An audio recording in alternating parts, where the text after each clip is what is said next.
오늘 새벽 예배 말씀 이사야 51장 마지막 부분 21절에서 23절 보겠습니다.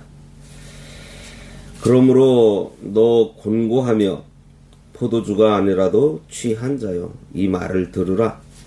내 주 여호와 그의 백성의 억울함을 풀어주시는 내 하나님이 이같이 말씀하시되 보라 내가 비틀거름치게 하는 잔 곧 나의 분노의 큰 잔을 내 손에서 거두어서 내가 다시는 마시지 못하게 하고 그 잔을 너를 괴롭게 하던 자들의 손에 두리라.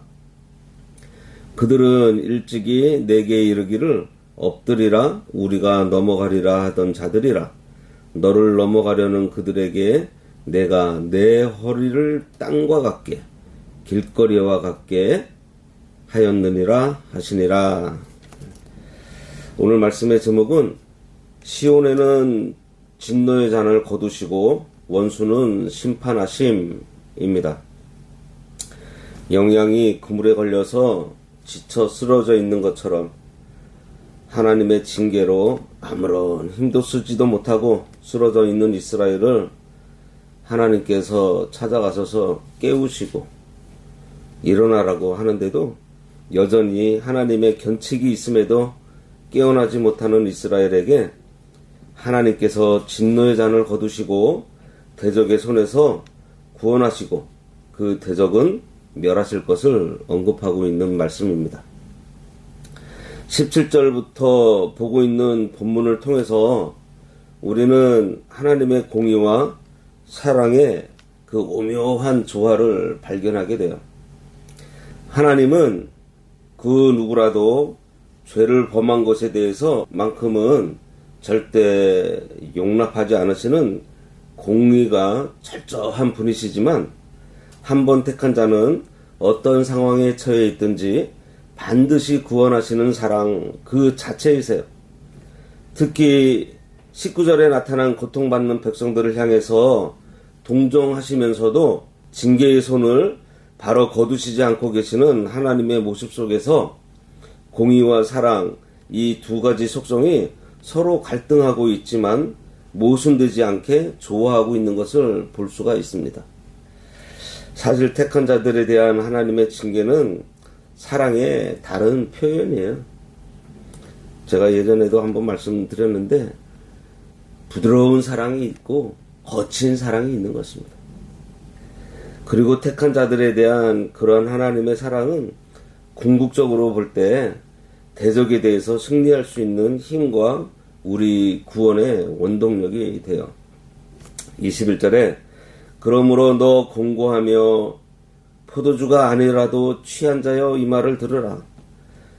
징계로 인해서 공고해져 있는 남유다 백성들에게 하나님께서 위로의 말씀을 하시려고 내 말 좀 들어봐라 하고 계십니다. 포도주가 아니라도 취한 자는 하나님의 징계로 황폐해진 것을 경험하고서 술은 마시지 않았지만 술 취한 자처럼 정신이 혼미해져서 분별하지 못하고 있는 이스라엘 백성들을 말해요. 22절 내 주 여호와 그의 백성의 억울함을 풀어주시는 내 하나님이 이같이 말씀하시되 보라 내가 비틀거름치게 하는 잔 곧 나의 분노의 큰 잔을 내 손에서 거두어서 내가 다시는 마시지 못하게 하고. 억울함을 풀어주시는 하나님은 이전 성경에서는 신원하시는 하나님으로 기록되어 있습니다. 이 신원한다는 것의 의미는 애를 쓴다, 노력한다 또는 변론한다 그러한 의미가 있어요. 따라서 본문은 자기 백성을 고통 가운데에서 건지시기 위해서 최선을 다해서 애쓰시는 하나님을 묘사하고 있습니다.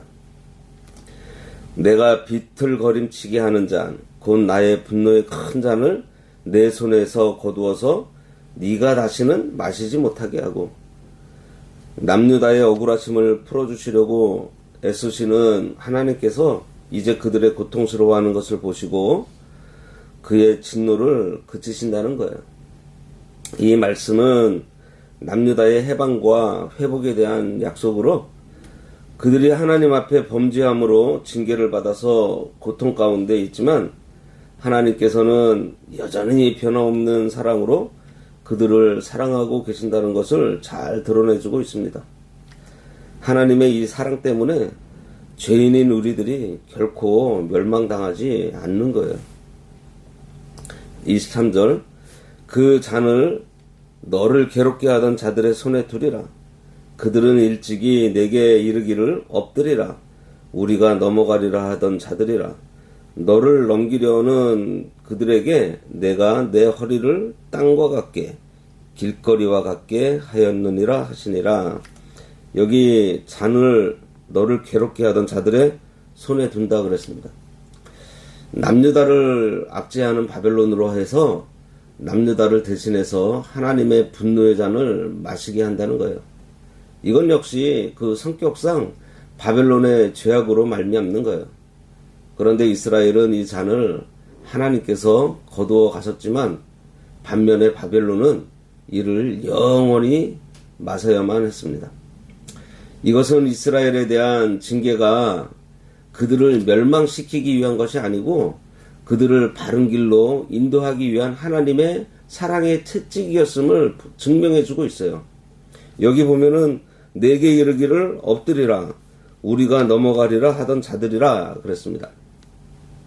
이것은 당시대의 전쟁 풍습을 그대로 묘사하고 있어요. 당시 고대 근동 지방에서는 정복국가의 군사들이 포로로 잡힌 왕들의 그 머리를 그들 앞에 이렇게 엎드리게 하고서는 그 왕들의 머리를 그들의 발로 막 걷어차거나 그 머리를 짓밟고서 막 넘어가는 그런 풍습이 있었다고 합니다. 이스라엘이 하나님께 범죄했을 때 바벨론이 이스라엘을 괴롭게 하도록 허용하셨어요. 그리고 바벨론은 이스라엘을 노예같이 학대를 했습니다. 하나님께서 바벨론을 들어서 이스라엘을 징계하신 것은 이스라엘을 바로 세우시려고 하신 일인데 바벨론은 하나님의 백성을 멸망시키려는 듯이 학대했던 것입니다. 그런데 바벨론에게 학대당해서 공고해져 있는 이스라엘에게 이제 그 진노의 잔을 거두신다고 하시고 하나님의 목적을 넘어서 이스라엘을 학대한 바벨론에게는 분노의 잔을 부어버리시겠다는 거예요. 부모가 자식을 길들이기 위해서 회초리로 매를 들지만 자식이 매를 맞고서 잘못을 뉘우치고 용서를 빌면 어떻게 해요? 그 회초리를 부러뜨리잖아요. 바로 그런 것처럼 이스라엘을 길들이기 위해서 회초리로 사용한 바벨론을 하나님께서 꺾어버리시겠다는 것입니다.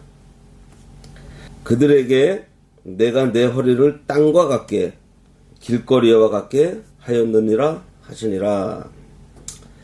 이스라엘을 압제하던 바벨론의 멸망은 곧 이스라엘에게는 승리입니다. 바벨론이 얼마나 교만하고 악랄했는지 이스라엘 백성들을 엎드리게 한 다음에 땅바닥에다 두고 짓밟고 지나가도록 했고 걷어차면서 지나갔으니 이스라엘이 얼마나 고통스러웠겠어요.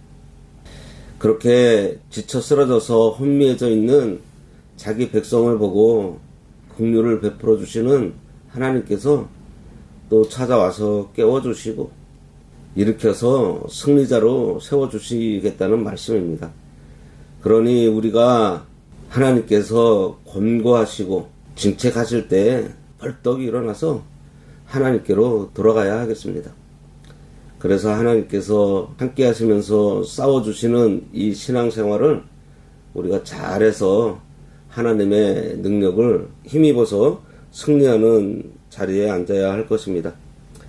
다음 52장 1절과 2절은 이러한 승리의 생활이 계속되어서 찬양하게 될 것을 말하고 있습니다. 이건 다음 시간에 보도록 하겠습니다. 기도하겠습니다. 하나님 아버지, 여러 가지 이유로 특히 저희들이 범죄에서 아버지의 징계로 영양과 같이 지쳐 쓰러져 있을 때 다시 찾아와 깨우시고 일으키시는 하나님 아버지의 긍휼하심과 그 사랑에 힘을 입어 즉시 일어나서 하나님의 능력을 힘입고 담대함으로 저 세상 세력과 대적하여 승리하는 우리가 되도록 용기와 힘을 주시옵소서. 예수님의 이름으로 기도드리옵나이다. 아멘.